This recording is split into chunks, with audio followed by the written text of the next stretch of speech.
I'm Chris Allen. I'll be running the public meeting this afternoon.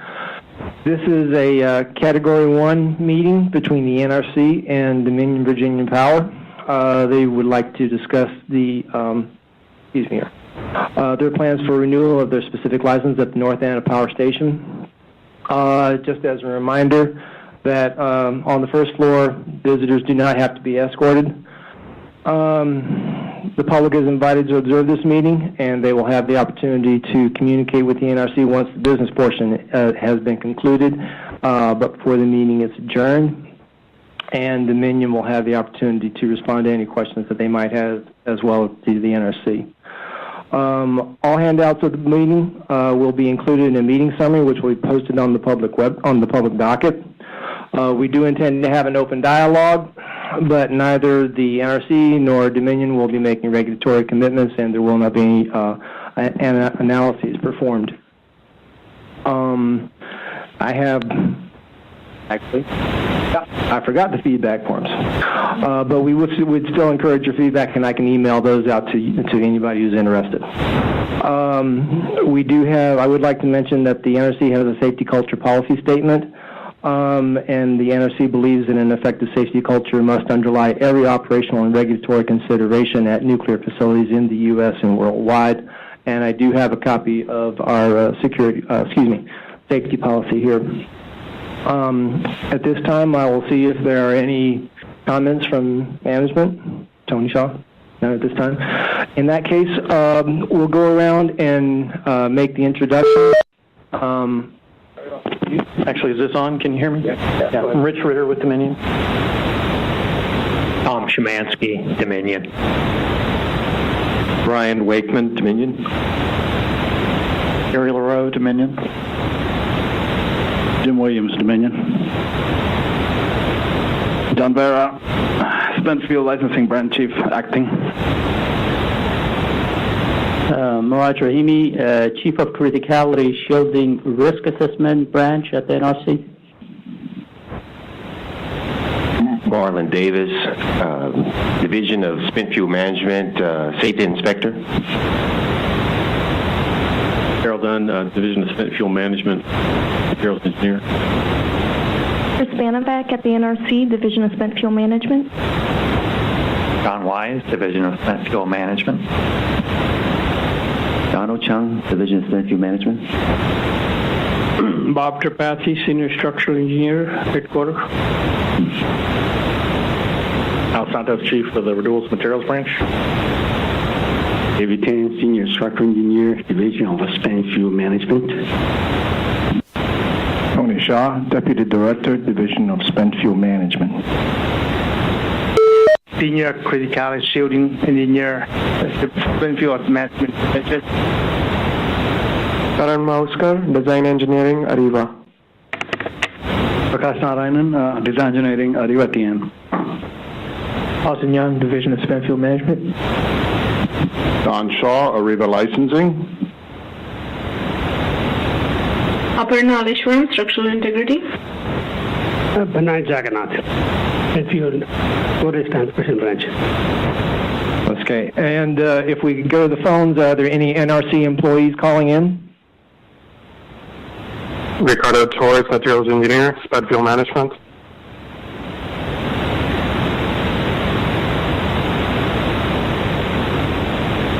Is there anybody from Arriva calling in?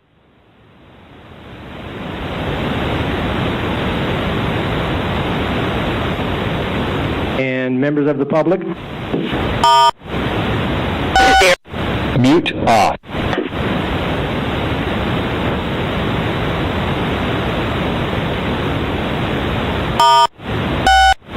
Mute on. Don Gilmore, Center for Safety. Richard Chang, Southern California Edison. I'm sorry, who was the last one? Richard Chang, Southern California. Chen? C-H-A-N-G. Southern California Edison.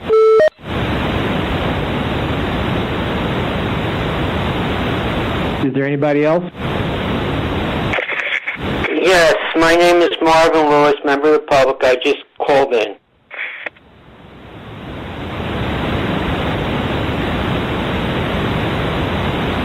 right. With that, I will turn it over to Dominion. Okay, thank you for the opportunity to speak with you today. I guess I don't have to worry too much about spitting on anyone, since nobody's directly in front of me anyway. The topic today is Dominion's activities related to North Anna's ISSC license renewal, in specific our lead cask inspection. The agenda that we're going to talk about today is the license renewal scope and the timeline for submittal of the application, our lead cask inspection scope, inspection process, and a criteria we intend to use for the inspections, selection of the lead cask, and the schedule for the inspection. Okay, North Anna's ISSC license S&M 2507 was issued on June 30th, 1998, and expires after 20 years. So June 2018 is the expiration date.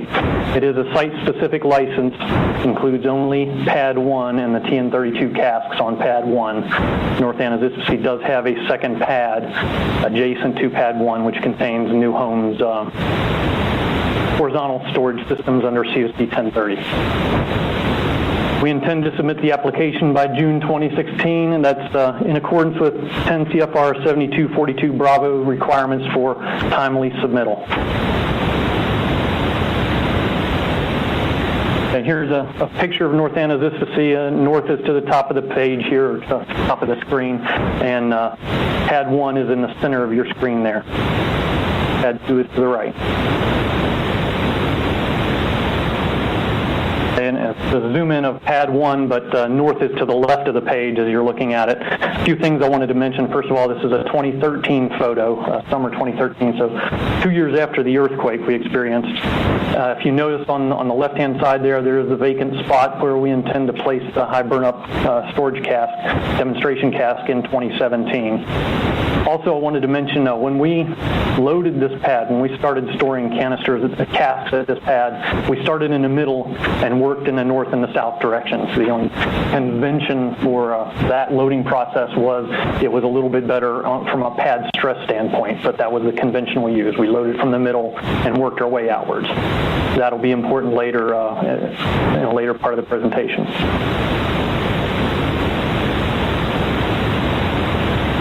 Okay, lead cask inspections, we did use the guidance provided by Revision 1 of New Reg 1927. Appendix Charlie does have a fair amount of detail compared to Rev 0, and it also seemed more tailored toward bolted lid casks versus canisters, so we did use the additional guidance. We kept that in mind when developing our lead cask inspections and selection. We also used NEI 1403's guidance, recognizing that's not yet endorsed by the Commission.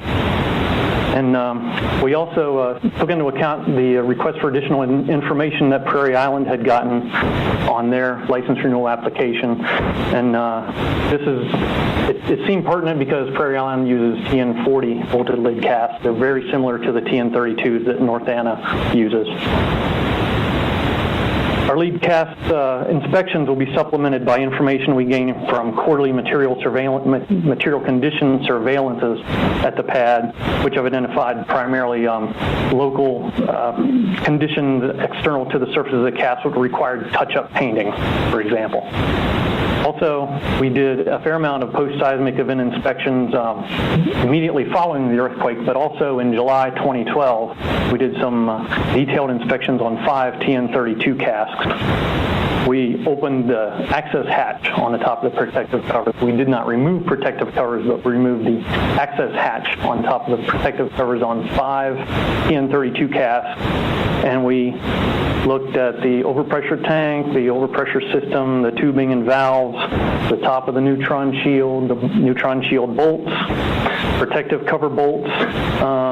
We saw no bending of bolts, no damage whatsoever, only very localized spots of corrosion underneath the protective covers. Again, this was looking through the access hatches of these 5 casks. We also looked at the pad immediately following the earthquake. We saw no cracking that was caused by the earthquake that has been presented previously. Okay, the scope of the lead cask inspections, we intend to lift a TN32 cask and visually inspect under the bottom of the cask for coating adhesion and corrosion, and we're looking for loss of material.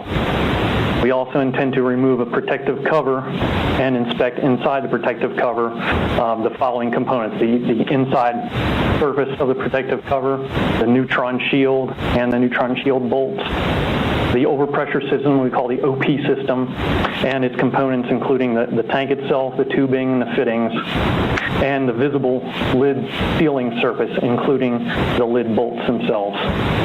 We also intend to inspect the upper and the lower trunnions for corrosion, again looking for loss of material. And here we're focusing on areas that are normally inaccessible when we do our quarterly surveillances.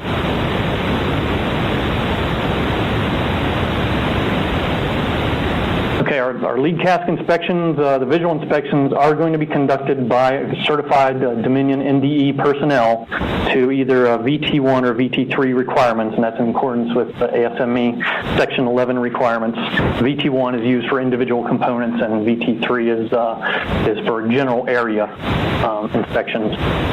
We did perform a mock-up of the cask bottom. We used the impact limiter we actually use when we're handling the TN32 cask. We placed the impact limiter on cribbing approximately 10 to 12 inches off the ground, and we taped a NDE reader card to the underside of the impact limiter, and we used a remote transmitting camera, a GoPro camera, on a little wheeled cart we intend to use for the inspections. And we verified that the NDE personnel could read the reader card with the visual acuity, the resolution they need to see to perform their NDE examinations on the underside of the cask. So the mock-up was successful in determining that we could see resolution, illumination, et cetera wise, the underside of the cask for the inspection. Any indications of corrosion or lack of coating adhesion on the underside of the cask will be recorded and placed in our condition reporting system and submitted for disposition. We will include in our application description of anything we find and the ultimate resolution of the indications. All cask handling will be conducted by qualified Dominion personnel, and we will use qualified, proven handling equipment to remove the protective cover and to lift the cask. Okay, selection of our lead cask was based on our degradation mechanism of concern. In this case, it's corrosion. So we looked at the factors that would have an influence on the degradation mechanism of concern. We do have two circumstances that we consider unique for the North Anna site that resulted in us selecting two different casks for lead inspections. We're selecting one cask for the under-bottom inspection and a different cask for the removal of the protective cover and inspections underneath the protective cover. The two circumstances were the August 2011 earthquake centered just under 10 miles away from the North Anna Isthmus. That was a 5.8 magnitude earthquake. The other condition was the replacement of 9 protective covers in the 2002-2003 timeframe with a new protective cover design. The reason we replaced protective covers, it was based on some operating experience from our Surrey power station, which uses identical TN32 bolted lid casks.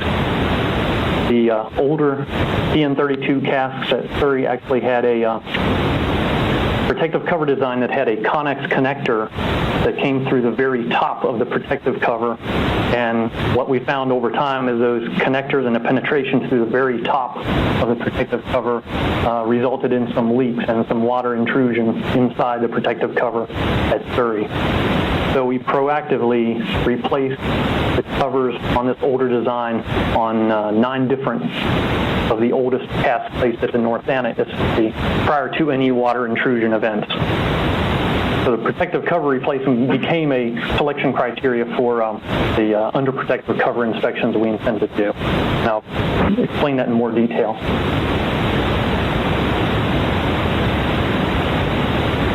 Water was believed due to a Connex connector actually not being properly tightened or just eventually letting water come in, rainwater come in. I don't believe it was corrosion, or condensation. It was actually water intrusion.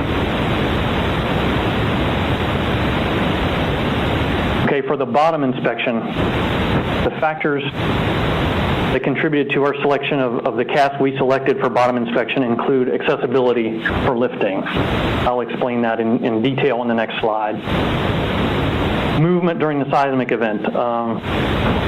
25 out of 27 of the TN32 casks were observed to have slid, moved slightly during the earthquake. And you consider that any abrasion caused by sliding of a metal cask on top of a concrete surface would result in a coating loss.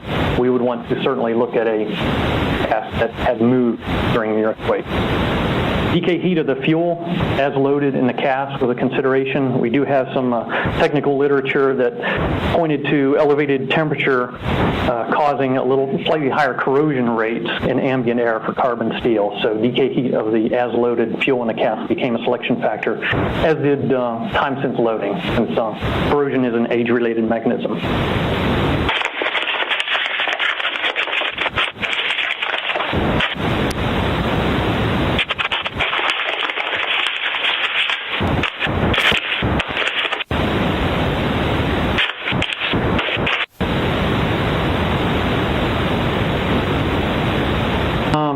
We did not select the one. We know which one moved the most, yes. We did not select the one that moved the most because movement was one of the selection criteria. So I can explain that on the next slide, and it might become more clear. The fabricator, the material itself was not a selection factor. All of our 27 TN32s were made by PCC in York, Pennsylvania, to the same material, same standard specifications. So there's no fabricator difference that caused us to have to select maybe different casks to bound all fabrication conditions. They were all made to the same spec and standard.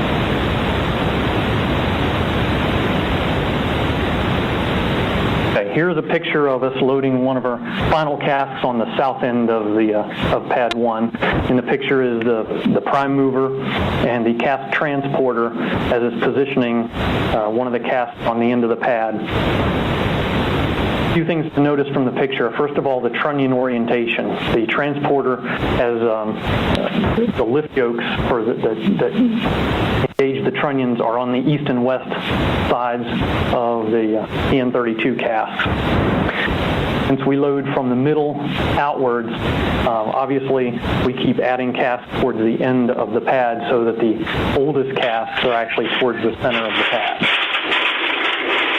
Accessibility was one of the main factors when we came to deciding which cask to lift, because this is the preferred method for lifting a cask. This is the transporter we've used for all of our cask moving operations. This is the method we use to move the cask from our crane enclosure at the North Anna Power Station out to the ISFAC. And if you notice the orientation of the trunnions, as I mentioned, there are no approach aprons. There is no concrete to the sides on the east and west of the pad. The only ways we load the pad are coming up on the approach aprons where you see the prime mover sitting right now on the near side and the far side of the pad. We could not come in from the side with the transporter and lift a cask from the side because the trunnions are out of orientation by 90 degrees.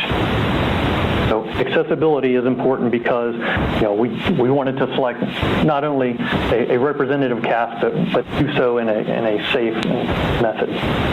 Alternatives to using this transporter involve a 400-ton boom crane, which involves a fair amount of setup and an additional dose to the workers.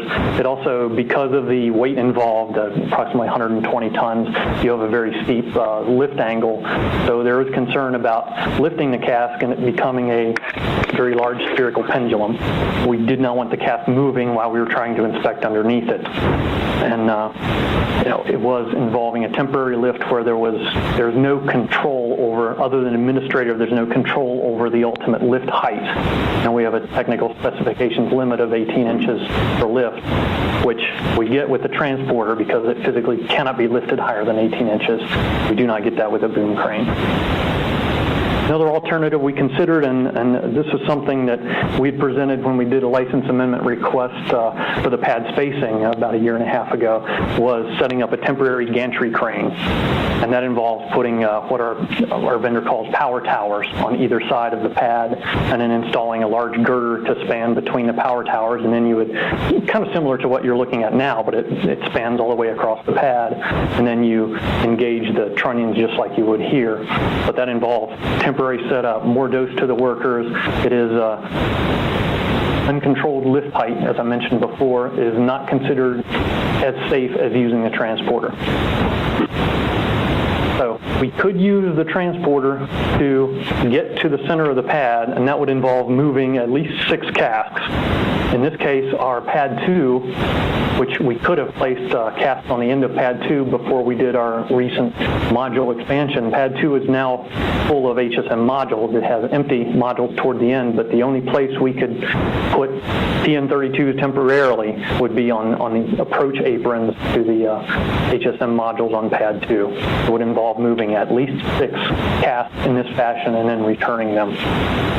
So accessibility became, when we were looking at our alternatives here, it became our primary consideration. Yes, sir. If there are no way to turn, we could turn the cask 90 degrees. We could even turn it using a temporary gantry type operation. We could lift it slightly and turn it with a boom crane. But there are, I don't know if you could tell in the picture here, there's little, what do you call these, manhole covers right next to the cask, which we would have to miss with a transporter. You are in gravel instead of on concrete, but it's a 2-phase operation. So you're lifting the cask once to rotate it, and then you're lifting it again.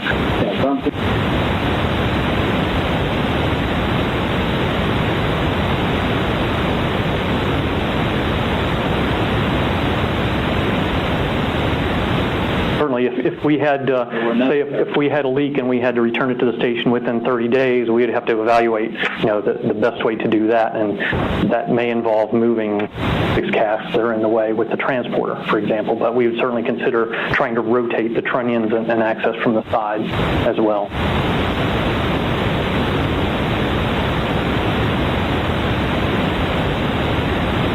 Okay, the next slide 12.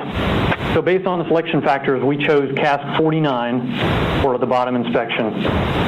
From the picture, that is the cask on the northeast corner of the pad, and it is one of 4 casks that are immediately accessible with the transporter. We did note that cask 45 is accessible now, and that is right next to the vacant spot on the pad.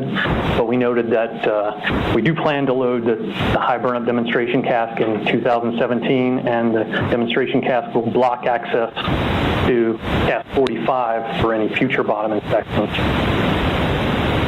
So cask 49 moved the most of the accessible cask. It did move 3 inches during a seismic event. The most a cask moved was 4.5 inches, but certainly we would expect any abrasion that occurred would occur with a 3-inch movement.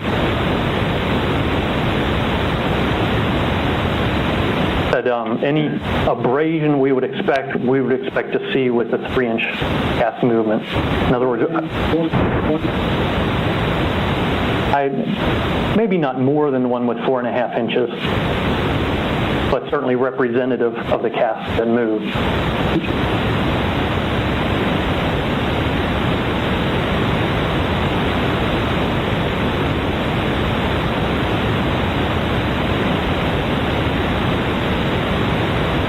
This one? So this is west.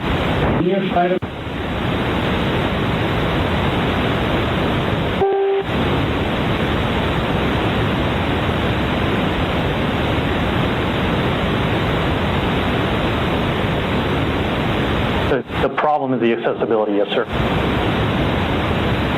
That was our argument for, setting up temporary rigging to lift the cask and having to apply administrative height restrictions. There is no hard and fast lift limit like there is with a transporter. It became evident to us that we preferred to use the transporter to lift the cask as a much safer operation, less dose. It's something that we have already done.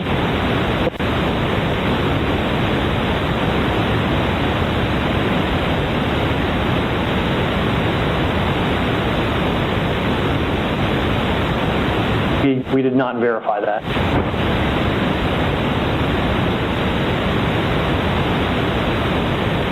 Was on slide 12. Okay, the decay heat on Cask 49 was 29 kilowatts, and the highest decay heat was 30 kilowatts, so 29 kilowatts certainly representative of one of the highest Cask decay heats on the pad, and is the oldest of the remaining accessible casks. So we determined Cask 49 to be the best candidate with accessibility, moved the most of the end casks during the seismic event, had the higher initial heat load and the earliest loading date. Okay, with a little numerical table here showing how we got to our conclusion. The cask number there is on the left column, accessible with the transporter in the second column, and the cask number 45, sorry, EN-32.45 is our serial number. That is a yes with an asterisk because of the high burnup demonstration cask. It did move 3 inches, so it moved the most of the accessible cask. 29 kilowatts when loaded in August 2006.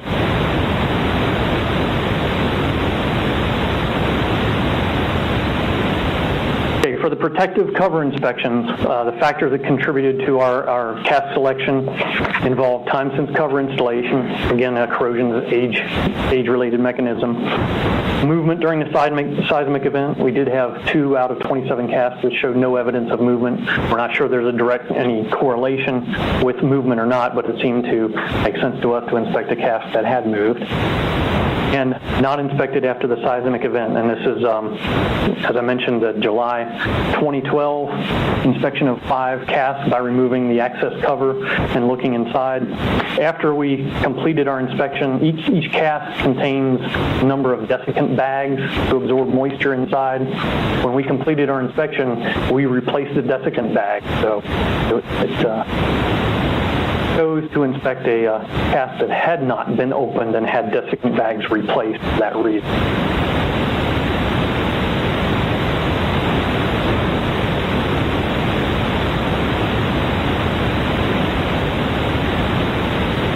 Don't know the direct answer to that. I know we inspected 3 that moved and 2 that did not move, but I'm not sure of the criteria unless, Brian, you happen to know off the top of your head. I'm not sure the rationale for that selection criteria. I know which ones, yes, they're on the table. I just don't know all the details behind those casks. It may be evident in looking at a slide, actually the very next slide, that may be confident. We looked at some that moved more than others, some that didn't move. So based on the above selection factors, we chose Cask 23 for protective cover inspection. It has the oldest installed protective cover. It was installed in 2001. And recall why we replaced 9 protective covers. Those are actually newer than this one. Cask did move 3.5 inches during the earthquake, and it is not one of the 5 casks inspected after the earthquake.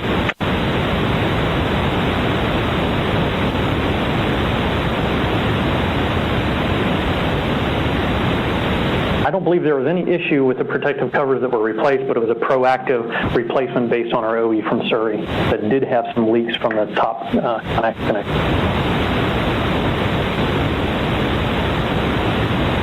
On slide 15 is our data, which you use for the selection. Cask 23 is there in green.